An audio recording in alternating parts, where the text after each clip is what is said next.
Hey all, welcome to the Pro Wrestling Analyst channel. Pro wrestling ലോകത്തെ പുതിയ വിശേഷങ്ങളുമായി വീഡിയോയിലേക്ക് സ്വാഗതം. അപ്പോൾ ഈ ആഴ്ചയിലെ ഡബ്ല്യു പ്രോഗ്രാമിനെ കുറിച്ച് എന്നായിരുന്നു അഭിപ്രായം?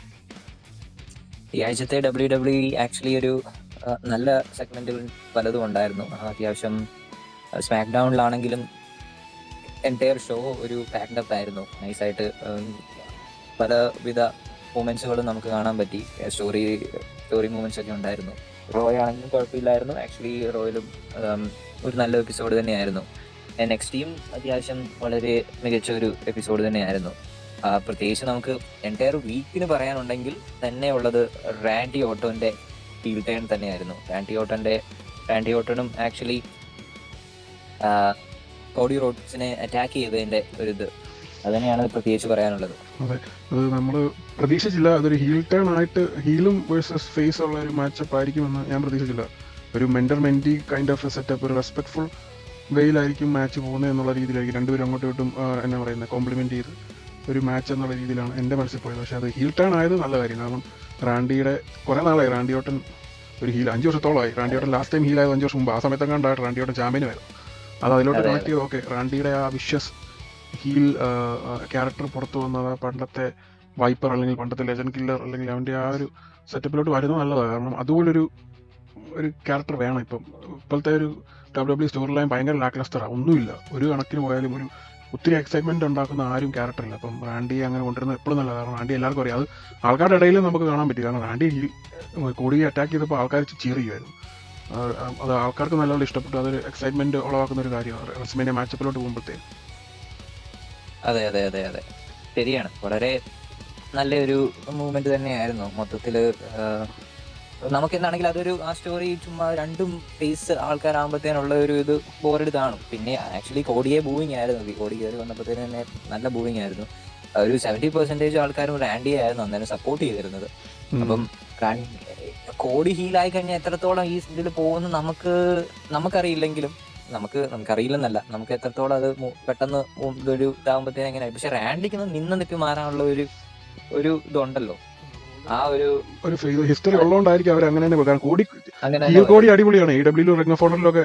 AEW നമ്മൾ അതിന്റെ ഒരു ഷെയ്ഡ് കണ്ടു. പക്ഷെ റിംഗ് ഓഫ് ഓണറിലും ന്യൂ ജപ്പാനിലും കോടി ഹീലായിരുന്നു. അപ്പം ഹീലായിട്ട് വർക്ക് ചെയ്തിട്ടുണ്ട്. അപ്പം ആ കോടിയെ കൊണ്ടുവരാം. ഇച്ചിരി കഴിയുമ്പോഴത്തേനും പയ്യെ കൊണ്ടുവരും. ഒരു കോർപ്പറേറ്റ് കോടി എന്നുള്ള രീതിയിൽ പണ്ടത്തെ ഒരു കണക്ഷൻ വെച്ച്. അപ്പം അത് പയ്യെ കൊണ്ടുവരുമായിരിക്കാം. പക്ഷേ ഇത് എന്നാലും കൊള്ളാം. കാരണം ഒരു പെട്ടെന്ന് എക്സൈറ്റ്മെന്റ് കൊണ്ടുവരാൻ ഇതിന് സാധിക്കും. ഒന്നാമത് ഇപ്പോഴത്തെ ഈ വർഷത്തെ ടിക്കറ്റ് സെയിലും റെസിൽമേനിയയിലോട്ടുള്ള എല്ലാം ഡൗൺ ആണ്. അപ്പോൾ പിന്നെ അവർക്ക് എങ്ങനെയും ഒക്കെ കുറച്ച് ഹൈപ്പ് കൊണ്ടുവന്നാലും കാര്യങ്ങൾ നടക്കുള്ളൂ.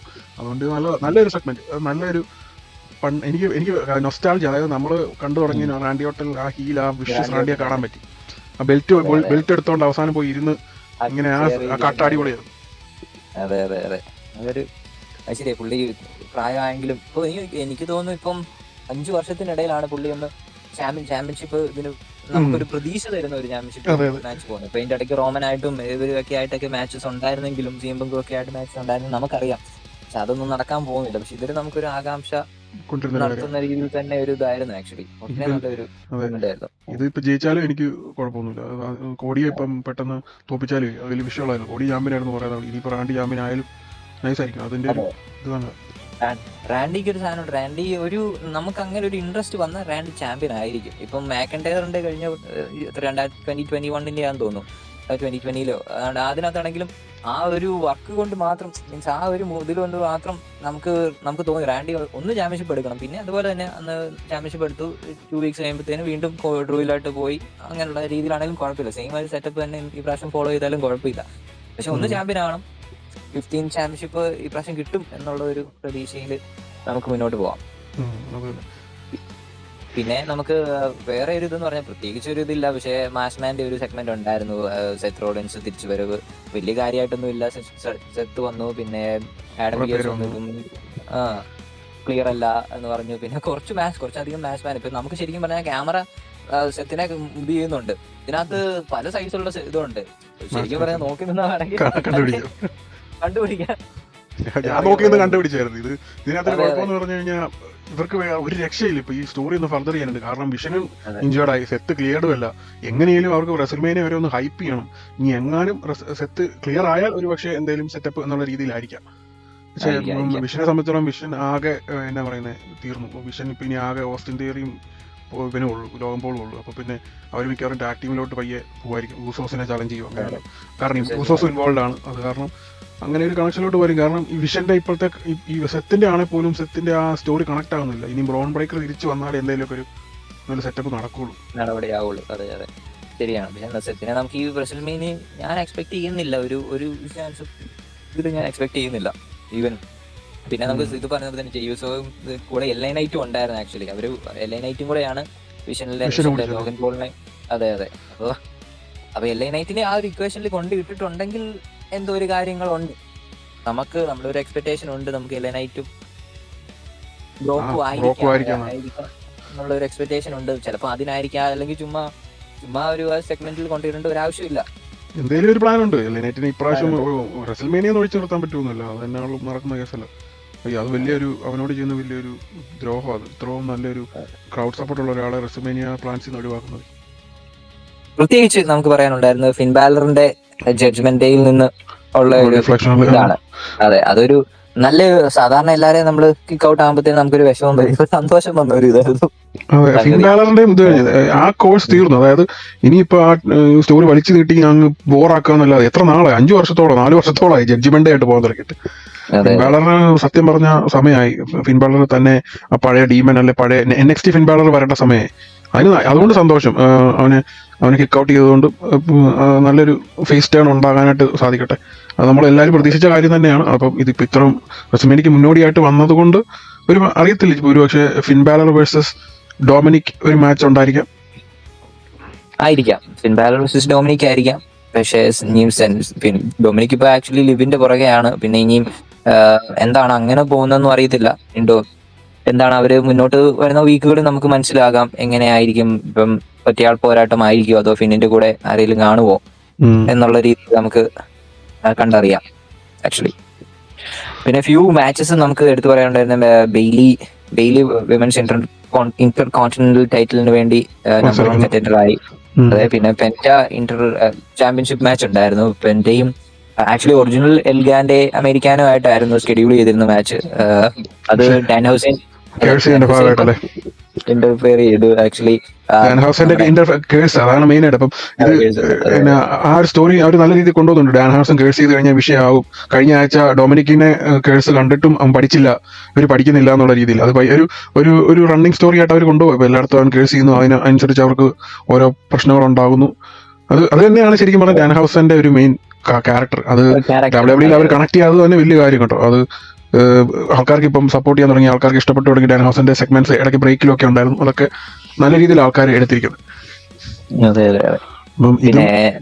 ഇതും ഈ പറഞ്ഞ പോലെ എൽ ഗ്രാൻഡെ അമേരിക്കാനോസ് അത് ഇവഞ്ച്വലി റെസൽമേനിയ വരുന്ന ഒറിജിനൽ വേഴ്സസ് മറ്റേ അമേരിക്കാനോ തമ്മിലുള്ള മത്സരം അതും തീരാറായി. കാരണം ഇത് AAA അവന് സപ്പോർട്ടുണ്ട് സത്യമാണ്. പക്ഷെ ഇവിടെ റോയിൽ വരുമ്പോഴത്തേന് ആ കോഴ്സും അതിന്റെയും തീർന്നു. ഇനിയിപ്പം വലിച്ചു നീട്ടി കഴിഞ്ഞാൽ അലമ്പാവുള്ളൂ. രണ്ടുപേരുടെയും എന്നാ പറയുന്നത് ഫ്യൂച്ചറാ പോകുന്നത്. വെറുതെ ഈ ഒരു ക്യാരക്ടർ വെച്ചുകൊണ്ട് വലിച്ചു നീട്ടി ചാറ്റ് ഗെയിമിലൊക്കെ മെയിൻ ടൈറ്റിൽ പിക്ചറിലൊക്കെ വരേണ്ട സമയം കഴിഞ്ഞു. അതെ, രണ്ടുപേരും ഇപ്പൊ ആക്ച്വലി രണ്ടുപേരും നല്ല രീതിയിലുള്ള ഒരു ഇത് തന്നെയാണ് പോകുന്നത്. പിന്നെ ടൈറ്റിൽ പിക്ചറിൽ ആക്ച്വലി ഇപ്പം എൽഗാന്റെ അത് ഇന്റർ കോണ്ടിനെന്റൽ ചാമ്പ്യൻഷിപ്പ് നമുക്ക് കിട്ടുമെന്നുള്ളത് അന്നേരത്തേനാണ് ആക്ച്വലി ഒരു ഇൻഷുറിയും കാര്യങ്ങളുമായിട്ട് ചാറ്റ് ഗേബിൾ സൈഡ് ആയി പോയതും കേസർ അത് ഏറ്റെടുക്കേണ്ടതൊക്കെ വന്നത്. പിന്നെ ഡാൻ ഹൗസന്റെ ആക്ച്വലി ഇത് പറയുമ്പോഴത്തേന് നമുക്ക് സ്മാക്ക് ഡൗണിൽ ഒരു ഇവന്റ് ഉണ്ടായിരുന്നു. Dan Hausen actually back segment മിസ്സുമായിട്ടുള്ളത് ഇതുണ്ടായിരുന്നു, മെന്ററിന്റെ ഇതുള്ളത്. അപ്പൊ പറയുന്നത് മിസ് പറയുന്നുണ്ട്, നീ വന്ന വീക്കിൽ തന്നെ നിനക്ക് ടീഷർട്ട് ഞാൻ വന്ന ദിവസം തന്നെ എനിക്ക് കിട്ടിയിരുന്നു എന്നുള്ള രീതിയിൽ ടീഷർട്ട്. അതെ അതെ, അത് നല്ല സെഗ്മെന്റ്. മിസ്സുമായിട്ടുള്ള കണക്ഷനും നല്ലതാ. ഡാൻ ഹൗസനും മിസ്സിന്റെ ഗുണം എന്ന് പറയുന്നത് മിസ് ആരെ എലിവേറ്റ് ചെയ്യും. ആര് മിസ്സിനോട് വർക്ക് ചെയ്താലും അവർ എലിവേറ്റഡ് ആയിരിക്കും. അതാണ് മിസ്സിന്റെ വലിയ. അതുകൊണ്ട് മിസ്സിന്റെ കൂടെ നിൽക്കുന്നത് എപ്പോഴും നല്ലത്. ഒരാളെ ഇൻട്രൊഡ്യൂസ് പണ്ട് എന്നാ പറയുന്നത് എല്ലാവരും ഒന്ന് നോക്കിയാൽ മതി. ഇപ്പൊ ഈ ഇടയിൽ 10 വർഷത്തിനുള്ളിൽ മിസ്സിന്റെ കൂടെ ആയിരിക്കും പലർക്കും ഒരു ഇൻട്രോ കിട്ടിയിട്ടുള്ളത്. അവരെല്ലാം നല്ലപോലെ എലിവേറ്റ്. പ്രത്യേകിച്ച് സെലിബ്രിറ്റീസ് ഇപ്പം ലോകത്തിൽ ഇപ്പൊ ആരെങ്കിലും ഉണ്ടെങ്കിൽ മിസ്സിന് അങ്ങനെയുള്ള ഒരു പവർ ഉണ്ട്. മിസ്സിനെ തന്നെ പുറകോട്ട് ഇതിട്ടിട്ട് മിസ് അങ്ങനെയുള്ള ഇത് ചെയ്യുന്ന നല്ല രീതിയിൽ ചെയ്യുന്നുണ്ട്. അത് നല്ലതായിരുന്നു ജെല്ലി റോളിന്റെയും. അതെ അതെ, ജെല്ലി റോളുമായിട്ടുള്ള സെഗ്മെന്റ് നൈസായിരുന്നു. ജെല്ലി റോളിനും ഇതുപോലെ ഭയങ്കര റെസ്ലിംഗ് ഫാൻ. അപ്പം ഒരു മാച്ച് ഓൾറെഡി നമ്മൾ കണ്ടതല്ലേ ലോകം പോളുമായിട്ടുള്ള ഇൻവോൾവ്മെന്റും റാൻഡി ഓട്ടനുമായിട്ടൊക്കെ ഉള്ളത്. അപ്പം അതിന്റെ കൂടെ ഒരു റെസൽമേനിയയിൽ ഒന്നുകൂടെ സെഗ്മെന്റ് അതെ അതെ അതിന് ആഗ്രഹം ഉണ്ടായിരിക്കും, അതുകൊണ്ടായിരിക്കും. പിന്നെ ഒരു സെലിബ്രിറ്റി കണക്ഷൻ വേണമല്ലോ. സെലിബ്രിറ്റി കണക്ഷൻ ഇല്ലെങ്കിൽ റെസ്ലിമേനിയ ഒരു ഗ്രാൻഡ് ഇവന്റ് ആകത്തില്ലെന്നാണ് ഇവരുടെ മനസ്സിൽ. അപ്പം എപ്പോഴും നമ്മൾ ഹിസ്റ്ററി നോക്കിയാലും അങ്ങനെയാണ്. അതിന്റെ ഭാഗമായിട്ടാണ് ഇപ്പൊ ജെല്ലി റോള് ട്രെയിനിങ്ങും ഒക്കെ ചെയ്യുന്നുണ്ടല്ലോ. പയ്യെ അറിയാൻ പറ്റുക ജെല്ലി റോളിന്റെ ഇൻവോൾവ്മെന്റ് എന്നാണ്. മിസ്സുമായിട്ടായിരിക്കും, മിസ് കാണുമായിരിക്കും, ആ ഇൻവോൾവ്മെന്റിനകത്ത് കാണുമായിരിക്കും. മിസ്സും കിഡ് വിൽസണും ജെല്ലി റോളും കൂടി ആയിരുന്നു അന്ന് ഇന്നലത്തെ സെഗ്മെന്റ്. അത് അത്യാവശ്യം നൈസ് ആയിരുന്നു. ഇപ്പം മിസ്സും, പ്രത്യേകിച്ച് മിസ്സും ജെല്ലി റോളും ആയിട്ടുള്ള ഒരു ഒരു ഒരു ഒരു ഇത് നല്ലതായിരുന്നു. അപ്പൊ മിസ് പറഞ്ഞ എനിക്ക് നീ വണ്ണം ഉണ്ടായിരുന്നപ്പോൾ ഉള്ള ഏതാണ് എനിക്ക് ഇഷ്ടം എന്നുള്ളത്. ഇപ്പം വണ്ണം ഉള്ളതാണെങ്കിലും മെലിഞ്ഞാണെങ്കിലും എനിക്ക് നിന്നെ ഇടിച്ച് പപ്പടമാക്കാൻ താല്പര്യം തിരിച്ച് ജെല്ലി റോൾ പറയുന്നത് അത് നൈസ് ഒരു ഇത് തന്നെയായിരുന്നു, കണ്ടിരിക്കാൻ രസം ഉണ്ടായിരുന്നു. പിന്നെ കിഡ് വിൽസൺ ആണെങ്കിലും വന്നിട്ടാണെങ്കിൽ നൈസ് ആയിരുന്നു പരിപാടി. നല്ല രീതിയിൽ തന്നെ അതൊരു ബോർ അടിപ്പിച്ചേ ഇല്ല, നമുക്ക് കണ്ടിരിക്കാനാണെങ്കിലും ഒരു ബോറും ഇല്ല. രീതിയിൽ തന്നെ അത് ആ ഒരു സെഗ്മെന്റ് നല്ല രീതിയിൽ തന്നെ പോയിരുന്നു. ഇതിനകത്തെല്ലാം ഇപ്പം നമ്മൾ ഇത് എല്ലാം ഒരു ഡയറക്ഷൻ കിഡ് വിൽസൺ ഒക്കെ കിട്ടിയിട്ടുണ്ട്. പക്ഷെ ഇപ്പൊ ഡയറക്ഷൻ ഇല്ലാതെ പോകുന്ന മെയിൻ ആൾ ഓബഫമിയ. എല്ലായിടത്തും പോയി ചുമ്മാ ഒരു ഇപ്പൊ റുസേവായിട്ട് ഒരു മാച്ച് ഉണ്ടായിരുന്നു, നൈസായിരുന്നു. റുസേവ് ആയിരുന്നു ഇതുവരെ കിട്ടിയ ഓബഫമിക്കുള്ള നല്ലൊരു എന്നാ പറയുന്നത് ചലഞ്ചർ എന്ന് പറയാനായിട്ട്. ഇപ്പൊ ഇത്രയും സ്ക്വാഷ് ചെയ്ത് ഒത്തിരി മുന്നോട്ട് പോകാൻ പറ്റത്തില്ല. എന്തെങ്കിലും ഒരു സ്റ്റോറിയിലോട്ട് കണക്ട് ആണ് അത്. പക്ഷേ ഇനിയിപ്പോൾ റെസ്ലിമേനിയ കഴിഞ്ഞ ഉള്ളതായിരിക്കും. അതാണ് ഇങ്ങനെ ആവശ്യമില്ലാതെ ചുമ്മാ മെയിൻ റോസ്റ്ററിലോട്ട് വലിച്ചു കയറ്റിയുള്ള കുഴപ്പം. ഇപ്പോഴേ കൊണ്ടുവരാൻ അവർക്ക് ഒരു പ്ലാനും ഇല്ലാതെ കൊണ്ടുവന്നിട്ട് ഇങ്ങനെ ഈ ചുമ്മാ അതെന്നാ കുഴപ്പമെന്ന് പറഞ്ഞാൽ ആൾക്കാർക്ക് അവനോടുള്ള ആ ഒരു എക്സൈറ്റ്മെന്റ് പോകും. അത് അതിനകത്ത് പിടിച്ചു നിർത്തണം, എന്തെങ്കിലും ഒരു സ്റ്റോറി കണക്ട് ചെയ്യണം. ഒരു പക്ഷേ റൂസോവായിട്ടൊരു ഫ്യൂഡ് തുടങ്ങുമായിരിക്കാം. അപ്പൊ അത് വലിയൊരു കാര്യം. അതെ അതെ അതെ, അത് ശരിയാണ്. മൊത്തത്തില് ശരിയാണ്. ഒരു ഇതില്ലാതെ പോകുന്നു. ഇപ്പൊ അങ്ങോട്ടും ഇങ്ങോട്ടും മടബലി ഉണ്ടെന്ന് മനസ്സിലാകും. പക്ഷെ നമുക്ക് ആ ഒരു ഇൻട്രസ്റ്റ് അങ്ങ് പോയി കിട്ടും.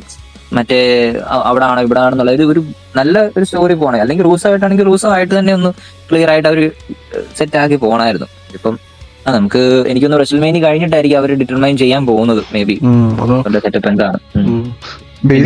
ബെയ്ലിയുടെ മാച്ച് നൈസ് ആയിരുന്നു. ബെയ്ലി ജയിച്ച മാച്ച് അത് നല്ലൊരു ഗോൺലൈറ്റ് മാച്ച് ആയിരുന്നു.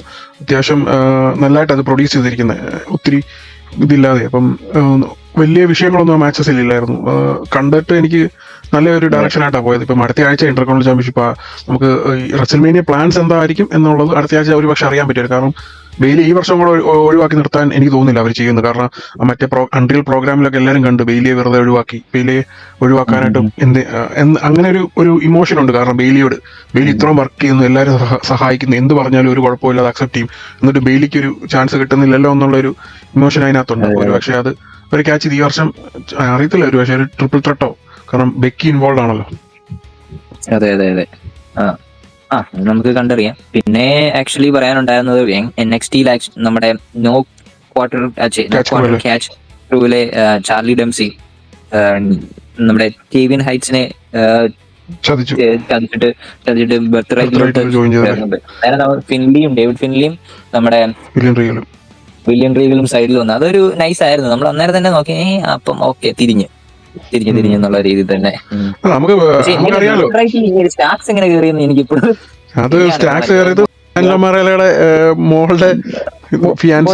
ആയിട്ടുള്ള രീതിയിൽ അതെ ആ ഒരു വൈബിലാണ്. പിന്നെ ഒരു ബന്ധം ബർത്ത് റൈറ്റിനകത്ത് അവൻ എന്നുള്ള ഒരു രീതിയിൽ നമുക്ക് തോന്നും. ശരി, അങ്ങനെയാണ് കണക്ഷൻ അവര് പോകുന്നത്, മനസ്സിലായി. പക്ഷെ പിന്നീട് ഭാവിയിൽ എന്തെങ്കിലും പറഞ്ഞ് അവനെ കിക്ക് ഔട്ട് ചെയ്യണേലും പറയല്ലോ, നീ എങ്ങനെ ഇതിനകത്ത് വന്നേന്നുള്ള രീതിയിൽ ഒരു സ്റ്റോറി കൊണ്ടുവരാനും ഇപ്പൊ അവനൊരു സിംഗിൾ റൺ അതിനകത്തൂടെ കൊണ്ടുപോകാനും വേണേ അവർക്ക് സാധിക്കും. അതുകൊണ്ട് അങ്ങനെയൊക്കെ വേണം, അതായിരിക്കാം. പക്ഷെ ഇത് നല്ലൊരു ക്രൂ, നല്ലൊരു എന്നാ പറയുന്ന ടീമാ. ഫിറ്റ് ഫിൻലിയുടെ ഒരു മകൻ WWE ഉണ്ട്, ഒരു മകൻ അപ്പുറമുണ്ട്. അതിന്റെ കൂടെ ഇപ്പൊ വില്യൻ റീഗലിന്റെ മോൻ ചാർലി ഡെംസി നല്ലൊരു എന്നാ പറയുന്ന ടെക്നിക്കൽ റെസ്ലറാ. കാണാത്തോണ്ട് ചിലപ്പം ഒരുപക്ഷെ പലർക്കും അറിയത്തില്ലായിരിക്കും അവനെ കുറിച്ച്. പക്ഷെ അടിപൊളി വർക്കറാണ്. റെഡിലുമായിട്ടുള്ള ഒരു നമുക്ക് തോന്നും ചെറിയൊരു റെഡിലും ഉണ്ട്. പിന്നെ നമ്മുടെ ഇപ്പം GM ആയിട്ടുള്ള ഇവോൾവിലെ GM തിമോത്തി താച്ചർ. എനിക്ക് എപ്പോഴും താച്ചറിന്റെ സ്റ്റൈലാണ്. അവനാണ് ഈ സ്റ്റൈല് മെയിൻ ആയിട്ട് എന്നാ പറയുന്നത് ഇവോൾവ് ചെയ്തത്. പണ്ടത്തെ സ്റ്റൈലാണ്, അവനാണ് ഈ സാധനം ഇപ്പോഴത്തെ അമേരിക്കയിലെ ഇപ്പോഴത്തെ ഒരു സ്റ്റൈലിലോട്ടൊരു ഇവോൾവ് ചെയ്ത് കൊണ്ടുവന്നിരിക്കും. തിമോത്തി താച്ചർ ഭയങ്കര ആ ഒരു സ്റ്റൈല് നമ്മൾ ഒത്തിരി കണ്ടിട്ടില്ല തിമോത്തി താച്ചറിന്റെ WWE പ്രോഗ്രാമിങ്ങിൽ. പക്ഷെ ഇവോൾവില് അവനൊരു ലെജൻഡ് ആയിരുന്നു.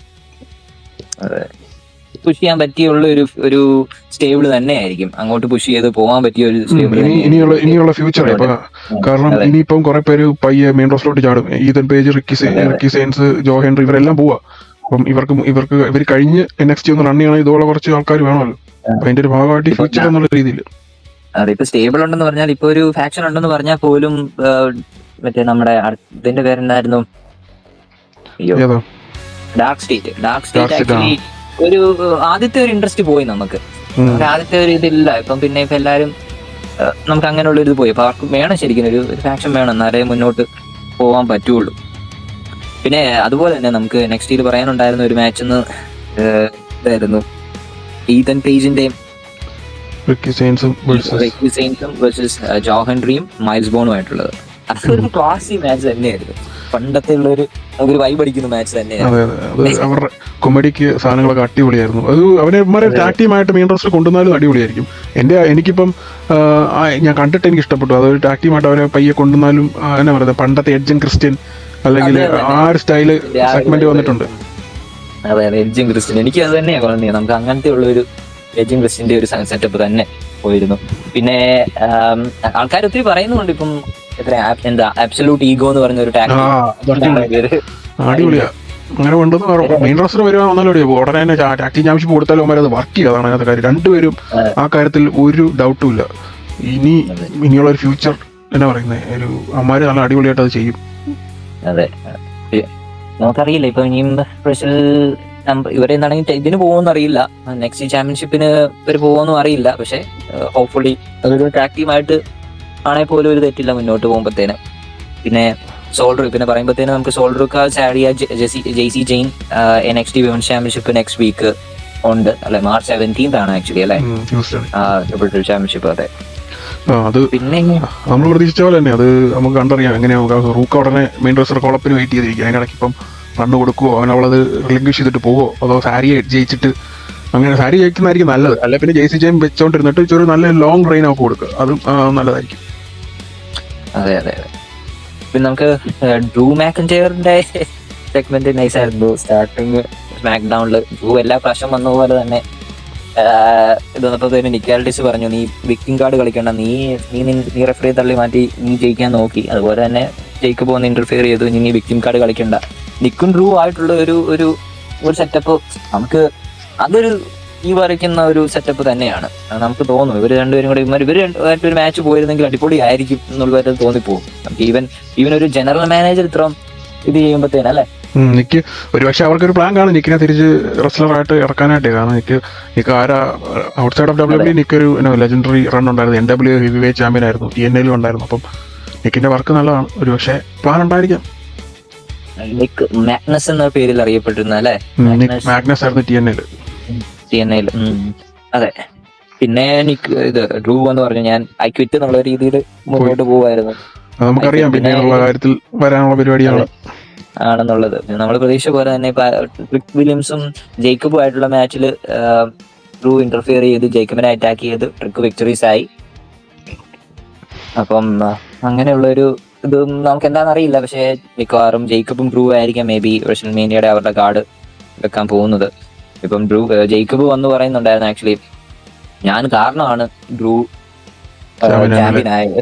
അതെ ഞാൻ കാരണമാണ് ഈ ചാമ്പ്യൻ ആയത്. അപ്പം അത് തന്നെ ആണ് അതായിരിക്കും അവർ ഉദ്ദേശിക്കുന്നതും. അത് തന്നെ ആയിരിക്കും റെസ്ൽമേനിയയിൽ അങ്ങനെ പോകാനുള്ള ഒരു സെറ്റപ്പ് അതായിരിക്കും മേ ബി. പിന്നെ ഇതിന്റെ ഇടയ്ക്ക് റെസ്ൽമേനിയയുടെ കാര്യം പറഞ്ഞപ്പോഴത്തേനും ഇപ്പൊ ബെല്ല ട്വിൻസിന്റെ റിട്ടേൺ ഉണ്ടായിരുന്നു. ബെല്ല ട്വിൻസ് വന്ന് നയ ജാക്സിനെയും ലാഷിനെയും ലാഷ് ലെജൻഡിനെയും ഇത് ചെയ്തായിരുന്നു, വെല്ലുവിളിച്ചിട്ട് പോയിട്ടുണ്ടായിരുന്നു. ഇത് മിക്കവാറും ഇപ്പോഴത്തെ വൈറ്റൽ ഫോർ എല്ലാം പോയിരിക്കും. ഇപ്പൊ കണക്ക് വെച്ച് നിക്കിബെല്ല ബ്രീബെല്ല ഇൻവോൾവ് ആവും. അത് എന്നാണത് മനസ്സിലായി. ഇവർ രണ്ടുപേരും ബ്രീബെല്ല റിട്ടേൺ അടിച്ചപ്പോൾ നമുക്ക് മനസ്സിലായി റെസ്ൽമേനിയയിലോട്ടുള്ള ഒരു കണക്ഷൻ വൺ ലാസ്റ്റ് റൺ എന്നുള്ള രീതിയിലാണ് അവരത് മെൻഷനും ചെയ്യുന്നുണ്ടായിരുന്നു. ബെല്ല ട്വിൻസിന്റെ ഒരു വൺ ലാസ്റ്റ് റൺ അവർക്ക് താല്പര്യം ഉണ്ടെന്നുള്ളത്. അപ്പൊ പിന്നെ അതിനു വേണ്ടി കൊടുക്കുന്നതായിരിക്കാം.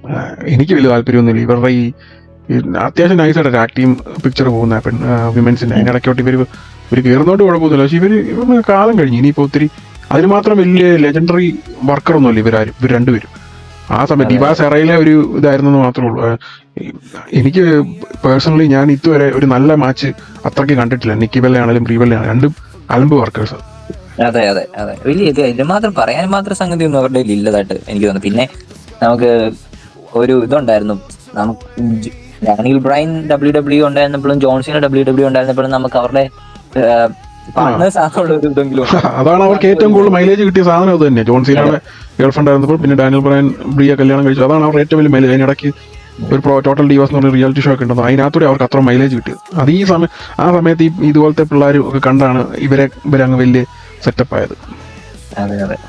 പിന്നെ വൈറ്റ് സിക്സും MFT ആയിട്ടുള്ള ഒരു മാച്ച് ഉണ്ടായിരുന്നു. Uncle Howdy, Erick Rowan, Solo സിക്കോയും ടാല ടോങ്കി ആയിരുന്നു. ടോങ്കി ആയിരുന്നു. അതെ.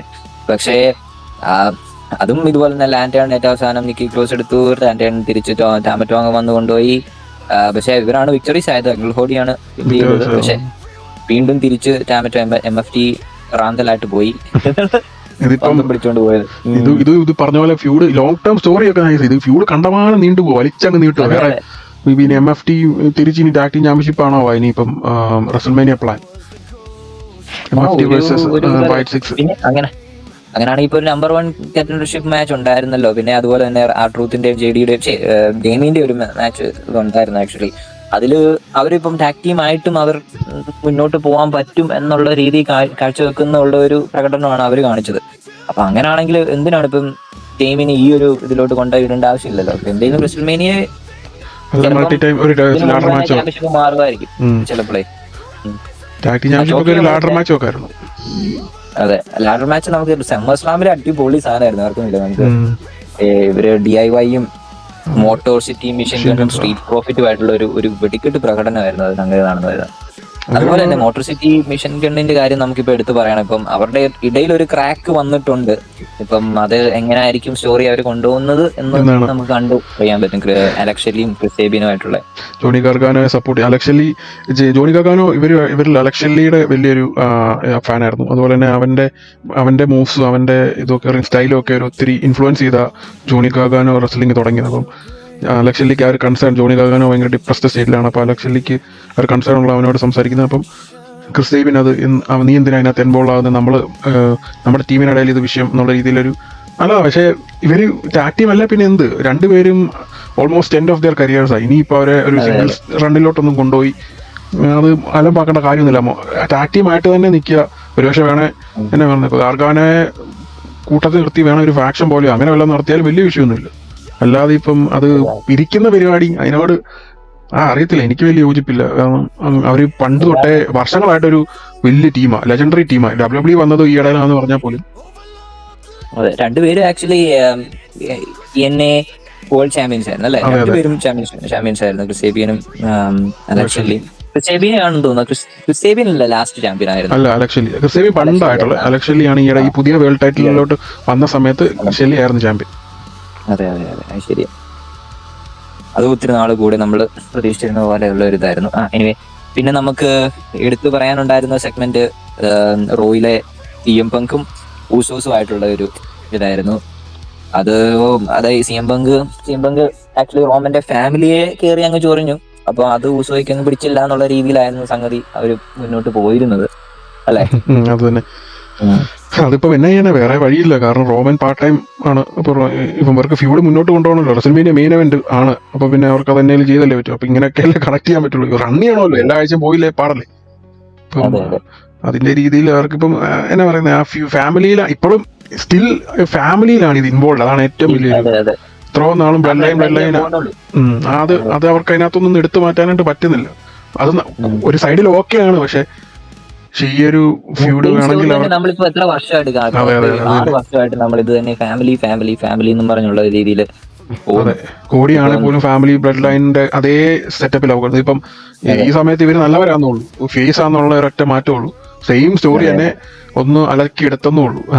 അതായി കുഴപ്പം. ഈ ഫാമിലി അല്ലാതെ റോമന്റെ ഇപ്പോഴത്തെ അക്കംപ്ലിഷ്മെന്റ് വെച്ച് റോമൻ ഇത്ര നാൾ Roman longest world champion, longest raining world champion ഈ ന്യൂ ഇയറയിലെ. അപ്പം ആ ഒരു കണക്ഷൻ വെച്ച് CM പങ്കും ആ ഒരു സമയത്ത് ലോങ്സ്റ്റ് റെയിനിങ് WWE ചാമ്പ്യൻ ആയിരുന്നു. അതൊക്കെ വെച്ച് അവർക്ക് വേണമെങ്കിൽ ആ ഫ്യൂഡ് മുന്നോട്ട് കൊണ്ടുപോകും. അല്ലാതെ ഈ ഫാമിലിയെ കണക്ട് ചെയ്ത് അത് ഭയങ്കര എന്നാ പറയുന്നത്, അത് നമ്മൾ കണ്ടു മടുത്ത സാധനം. ഇപ്പം പുള്ളി പാർട്ട് ടൈം ആയതുകൊണ്ട് ഇപ്പൊ എന്തെങ്കിലും കൊണ്ടുണ്ട്. ഇപ്പം CM പങ്കിനെ കൊണ്ട് തന്നെ എല്ലാ ദിവസവും വന്ന് പറയാൻ പറ്റുമോ? അതാണ് ഏറ്റവും വലിയ കാര്യം. അത് ഇപ്പം ഫാമിലി ഇൻവോൾവ് ആയാലും ഇവന്മാർക്ക് ഉസോസ് ഇൻവോൾവ് ആകാൻ പറ്റുമല്ലോ. അതെ അതെ. ഒരു പാർട്ട് ടൈമർ ആകുമ്പോഴത്തേനും നമുക്ക് WrestleMania പ്രത്യേകിച്ച് നമുക്ക് എന്തെങ്കിലും ആ സ്റ്റോറി മുന്നോട്ട് കൊണ്ടുപോകാൻ വേണ്ടി അവർ ചെയ്ത് കൂട്ടുന്ന ഓരോ കാട്ടായം എന്ന് പറയാം.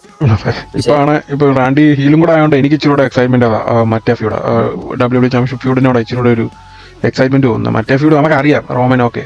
ഇതിനകത്ത് കുഴപ്പം 10 വർഷമായിട്ട് മെയിൻ ഇവന്റ് സീനിലുള്ള ഒരാളൊക്കെ is always in the main event scene എന്നുള്ള രീതി നമ്മൾ ചിന്തിക്കും. വേറെ പുതുമയൊന്നുമില്ല ഇതിനകത്ത്. പുതുമയൊന്നുമില്ല. പിന്നെ അവർ ആ ഒരു ഹിസ്റ്ററിയുടെ പുറകിലാണ് ഇപ്പൊ ആ ഒരു സംഗതി പോകുന്നത്. പക്ഷെ നമ്മൾ ഒരാഴ്ച കണ്ടില്ലെങ്കിൽ നമുക്ക് ആ ഒരു ഇതങ്ങ് പോവാം. എന്റെ സ്റ്റോറിയിൽ നിന്ന് പുറകോട്ട് എന്തോ പോവാണ്. ഇപ്പം ഹിസ്റ്ററി എന്നുള്ളതായിരുന്നു അവരുടെ സെറ്റപ്പ്. ഇപ്പൊ അത് പിന്നെ ഫാമിലിയോട്ട് കയറി പിടിച്ച് അല്ലെ, ഹിസ്റ്ററി എന്നുള്ള ഒരു സെറ്റപ്പിൽ പിന്നെ ഫാമിലി ആയി. ഇപ്പം ഇനി എങ്ങനെയാണ് അവര് സംഗതി അവർ തിരിച്ചു മറിച്ച് കൊണ്ടുവരുന്ന ഏറ്റവും അവസാനം ഒന്നും അറിയില്ല, കണ്ടറിയാം. അത് തന്നെയാണ് റെസൽമേനിയ പിക്ചർ നമ്മുടെ മുന്നിലുള്ളത്. ഒന്നും ഒത്തിരി ക്ലിയർ അല്ല, എന്നാലും 1 മാസത്തോളം ഉണ്ട്. അതിനുള്ളിൽ അവർ അത് സെറ്റ് ചെയ്യുമെന്ന് നമുക്ക് പ്രതീക്ഷിക്കാം. അതെ, അപ്പൊ ആകെ നമുക്ക് ഡെഫിനറ്റ് ആയിട്ടുള്ള 2 മാച്ചുകളാണ്. WWE വേൾഡ് ഹെവി വെയ്റ്റ് ചാമ്പ്യൻഷിപ്പിന് വേണ്ടി CM Punk'ും റോമൻ റെയിൻസും, അതുപോലെ തന്നെ WWE ചാമ്പ്യൻഷിപ്പിന് വേണ്ടി കൗഡിയും റാൻഡി ഓർട്ടനും ആണ് നമുക്ക് ഇപ്പോഴായിട്ടുള്ള ഡെഫിനറ്റ് ആയിട്ടുള്ള മാച്ച് കാർഡുകൾ നമുക്കുള്ളൂ. വേറെ ഒന്നും നമുക്ക് അറിയത്തില്ല. മുന്നോട്ട് ഇനി 5 വീക്കും കൂടെ ഉള്ളൂ. 5 വീക്കും കൊണ്ട് അടുത്ത വീക്കുകളിലായിട്ട് നമുക്ക് കൂടുതൽ ഇതും അറിയാമെന്ന് പ്രതീക്ഷിക്കാം. വിമൻസ് ടൈറ്റിൽ പിക്ചറും സെറ്റാണ്. വേൾഡ് ടൈറ്റിൽ പിക്ചർ സെറ്റ് ആയിട്ടുണ്ട്.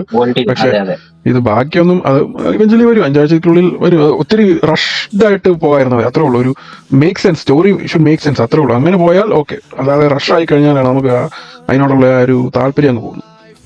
അതെ, അല്ല അത് പറയുന്ന പോലെ നമുക്ക് ലിവിന്റെയും സ്റ്റെഫനിയുടെ ആക്ച്വലി അവര് കളം പിടിച്ചു. പിന്നെ റിയയുടെ കൊണ്ട് ഇപ്പൊ അങ്ങ് ഇട്ടെന്നേ ഉള്ളൂ. അപ്പം അതിന്റെ സംഗതി എങ്ങനെ ആയിരിക്കും നമുക്ക് ഊഹിക്കാം. എങ്ങനെയാണ് മാച്ച് ഒക്കെ പോകുന്നതൊക്കെ നമുക്ക് അറിയായിരിക്കും. പിന്നെ അത് ഈ പറഞ്ഞ പോലെയാണ്. അത് ഈ പണ്ടത്തെ ബാറ്റിസ്റ്റ കാലിയുടെ സംഭവം. എങ്ങനെയുള്ള ഇനിയിപ്പം ജേഡിന്റെ കയ്യിൽ നിന്ന് ബെൽറ്റ് കളയാന്നുള്ളതായിരിക്കും അവര് നോക്കുന്നത്. കാരണം ജേഡിനെ കൊണ്ട് പറ്റിയ പണിയൊന്നുമല്ല. ജേഡിയും ഇപ്പോഴും ഗ്രീനാ. ഇന്നലെയാണല്ലോ മിച്ചിനായിട്ടുള്ള ആ മാച്ച്. അത് കണ്ടു കഴിഞ്ഞാൽ തന്നെ മനസ്സിലാവും. പുള്ളിക്കാരി മിച്ചിന്റെ ചോപ്പൊക്കെ മേടിക്കും, എന്നാ അടിച്ചോ എന്നുള്ള രീതിയിൽ ഇങ്ങനെ നിൽക്കുന്ന പോലെ.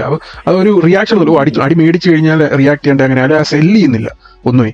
അത് ഭയങ്കര ഒരുമാതിരി ഗ്രീന. ഇത്രയും വർക്ക് ഇത്ര നാളായി, വേൾഡ് ചാമ്പ്യൻ അല്ലേ. അപ്പം ഇങ്ങനെയൊക്കെ ചെയ്ത് കഴിഞ്ഞാൽ ഭയങ്കര ബുദ്ധിമുട്ടാണ്. ജേഡിന് ആ ലുക്കുണ്ട്, അത് മാത്രമേ ഇപ്പൊ ഉള്ളൂ ടെക്നിക്കലി. അല്ലാതെ ഇപ്പൊ ഒന്നും പറയാനില്ല. ഇപ്പൊ സെല്ല് ചെയ്യുന്ന കാര്യത്തിൽ ഇപ്പൊ റോമൻ നമുക്ക് ഒരിടയ്ക്ക് അങ്ങനെയായിരുന്നു. പക്ഷെ റോമന്റെ ഇപ്പത്തെ സെല്ലിങ്ങോ എന്താണ്? ഭയങ്കര സെല്ലിങ് അല്ലേ റോമൻ. റോമന്റെ കൂടെ വർക്ക് ചെയ്താരാ? അതായത് പോൾ ഹെയ്മന്റെ കൂടെ അവനെ ഇട്ടപ്പോ തൊട്ടാണ് റോമൻ സെറ്റ് ആകാൻ തുടങ്ങിയത്. അതുപോലെ ഒരു ഇത് കൊടുക്കണം.